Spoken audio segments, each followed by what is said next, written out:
Bonjour les amis, aujourd'hui on va parler de l'épisode 8 de la saison 3 de Shingeki no Kyojin. Un épisode assez spécial puisqu'il va répondre à pas mal de problématiques qui nous sont posées depuis le début de la saison. Avant de vous parler de ça, je vous dire merci à tous pour les soutiens que j'ai depuis que j'ai lancé ma chaîne. J'ai un nombre de vues qui augmente de plus en plus à travers les vidéos, c'est vraiment sympa alors que des fois je change de thème, hein, je parle de Dragon Ball. Donc j'ai une communauté qui commence à se créer autour de Dragon Ball. J'ai aussi Shingeki no Kyoji, j'ai une communauté qui commence à se créer autour. Et j'ai commencé une vidéo le week-end dernier avec Enter x Hunter parce que c'est vraiment un manga que je kiffe aussi. Donc aujourd'hui on va être sur Shingeki no Kyoji, l'épisode 8. Et comme je disais juste avant, ça va nous présenter la résolution de pas mal de petits problèmes qu'on a eu depuis le début de la saison, même depuis le début de l'animé, qui vont être résolus ici à travers plusieurs éléments, même certains qu'on avait oubliés, et qui vont mettre table base sur tout ce qu'on sait pour aller vers de nouvelles problématiques, de nouveaux départs. Problématique numéro 1, Historia et Eren sont enlevés. Donc on a le bataillon d'exploration qui arrive dans la deuxième partie de la grotte et qui va être en train d'essayer de sauver Eren. Pendant que le père de Historia est en train de se former, on a le bataillon d'exploration qui est bloqué derrière le filet et qui profite de l'explosion de la transformation pour aller choper une petite trappe qui est au-dessus et aller se faufiler pour aller directement sauver Eren. Historia, elle est également de ce côté en train d'essayer de lui enlever les menottes comme elle peut, puis elle est aidée par le bataillon d'exploration qui enlève un à un toutes les chaînes qui tiennent Eren, qui est directement les bras en croix comme ça, et qui est directement enfin, assez proche du père Race en train de se transformer en titan. Donc ça commence à se résoudre. Il y a un élément qui est pas mal à ce moment-là, c'est Kenny Ackerman qui dit, en parlant du roi Race, putain, tu connais vraiment pas les titans. Et ça me laisse penser, au vu de la transformation qu'on va avoir du Titan, que le mec a super bien géré les doses, qu'il a vraiment augmenté les doses au niveau maximum, et ce qui a donné la monstruosité qu'on a dans la deuxième partie de l'épisode, qui est le Titan lubrique, un truc qui se trimballe par terre, qui à la fois est complètement contre le sol et qui est obligé de nager dans la gadoue comme un lubrique en train de se détendre et se reprendre pour essayer d'avancer vers un objectif qu'on ne sait même pas lequel au final. Donc première partie, ça c'est bon. On sauve plus ou moins Eren et Historia, en tout cas on a l'impression de les sauver, puis eux ils sont face contre le mur, prisonniers dans la grotte, on sait pas vraiment ce qui va se passer parce qu'il est en train de tout détruire, le père qui est en train de se transformer. C'est un peu la merde. Et là t'as Eren qui va tourner la tête, enfin après sa petite dépression qui est vraiment relou, ah non, il a fait les mots un peu, je suis trop badass, j'ai envie de mourir, non non non non non non. T'as Levi qui lui dit écoute mon gars, là avec toi qui peut nous tirer d'affaire, prends ta décision, tu vois. En mode vas-y, si tu veux pas, on crève, j'en bats les couilles. Donc ça fait réagir Eren qui regarde sur une petite fiole, il voit marqué armure dessus. La fiole, pourquoi elle est là, on ne sait pas trop. C'est un épisode que c'est pas mal sur les objets, on ne sait pas trop. La seringue, tu as vraiment la phrase de Kenny Ackerman qui nous dit que vraiment ça a été mal fait. Puis ça, pour ça, on ne sait pas ce que ça fait là. Qu'est-ce que fait cette fiole qui te permet, si tu l'avales, de développer ton pouvoir d'armure? Parce que si je vous rappelle, les titans, ils peuvent suinter une espèce de chrysalide qui solidifie et qui leur sert de bouclier, un peu comme le faisait Annie ou un peu comme peut l'avoir le titan cuirassé, titan blindé. Donc il l'avale, il se transforme en titan, et là, pouf, ça gèle toute la salle, enfin ça fait une chrysalide qui protège tous ses alliés, et lui il est dedans. L'épisode il se finit comme ça, et ce que je trouve également bizarre dans cet épisode-là, c'est que Mikasa arrive à péter le truc pour l'extraire. Alors je me demande pourquoi est-ce qu'ils ont pas fait ça avec Annie, parce que Annie elle s'est mise dans un cristal, et ils n'ont pas réussi à le péter. Ils n'ont pas réussi à la soustraire directement du truc. Ou Annie est capable de faire un cristal beaucoup plus puissant, et même en pétant dessus, ils peuvent pas trop. Ou alors c'est. Je sais pas, parce que le truc d'Eren, il tient quand même une grotte, tu vois ce que je veux dire. Donc je sais pas. Sur cet arc-là, si vous avez, sur cette scène-là, si vous avez un peu des commentaires, n'hésitez pas à me le dire. Donc là, on arrive au deuxième point, c'est que Eren, grâce à cette potion-là, est capable de faire un mur. Vous vous rappelez qu'il y a une faille dans le mur, dans le premier mur, le mur le plus en contact avec les titans, il y a une faille. La grande problématique, c'est d'aller bloquer cette faille-là pour ensuite aller visiter la cave, le lieu de la clé.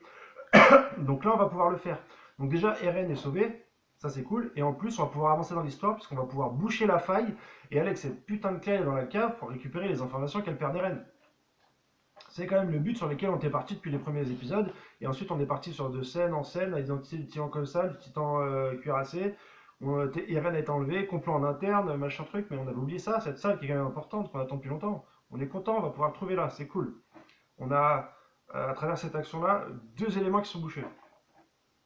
Le troisième, c'est Monsieur Rice qui se transforme en espèce de titan lombrique dégueulasse qui dégage plein de femmes, plein de trucs et qui est en train de ramper directement vers la ville. Et là, toutes les forces se réunissent un petit peu. On a très peu de dégâts sur cette phase-là. C'est rare dans Shingeki no Kyojin de ne pas avoir de dégâts après qu'on ait réussi une mission aussi périlleuse. Donc ça, c'est vraiment cool. Enfin, vraiment cool. Je sais pas trop parce que moi, j'aime bien quand il y a des morts. Ça me rattache vraiment à la vie et à l'intensité que je peux avoir sur la série.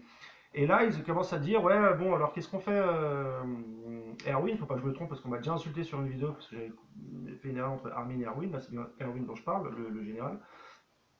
Et lui, il amène tout le monde, et là, bon, comme d'habitude dans Shingeki no Kyojin, tout le monde parle.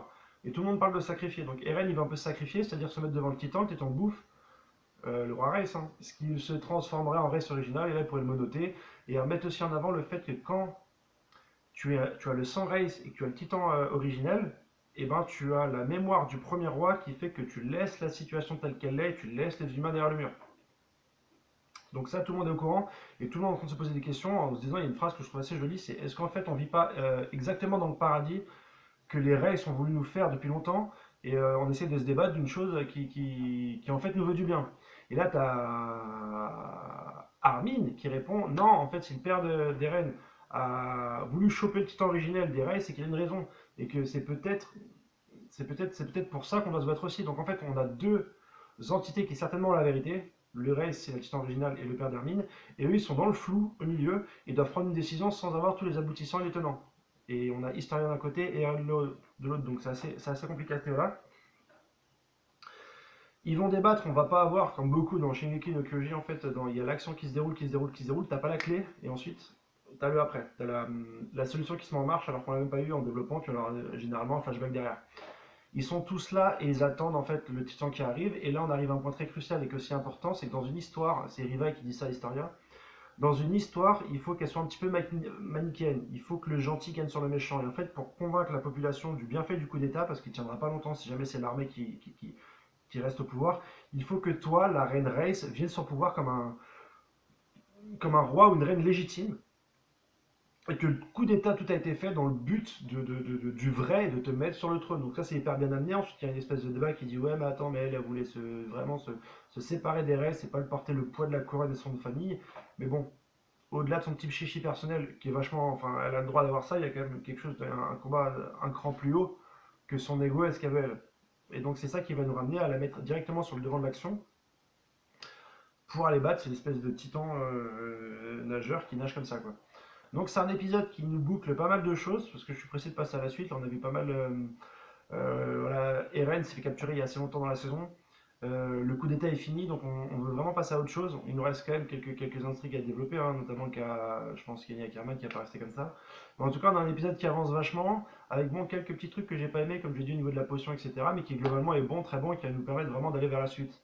Donc n'hésitez pas à liker ma vidéo, à partager, je suis très content de partager avec vous chaque semaine, franchement ça me motive, j'essaie de le faire le plus tôt possible pour avoir de la lumière, avoir une vidéo de qualité. Il y a une communauté qui se crée autour de SNK, Shingeki no Kyojin, on va avoir une saison super intéressante. Moi je calcule à la fois parce que j'ai vu les scans, hein, je me dis que si on arrive aussi tôt dans l'histoire à ce moment-là, c'est qu'on aura aussi l'arc suivant, enfin ce que j'appelle l'arc suivant, la partie suivante qui est hyper intéressante, et je vais pouvoir partager ça avec vous là dans les semaines à venir et pas attendre 1 an ou 2 ans avant de parler de ça.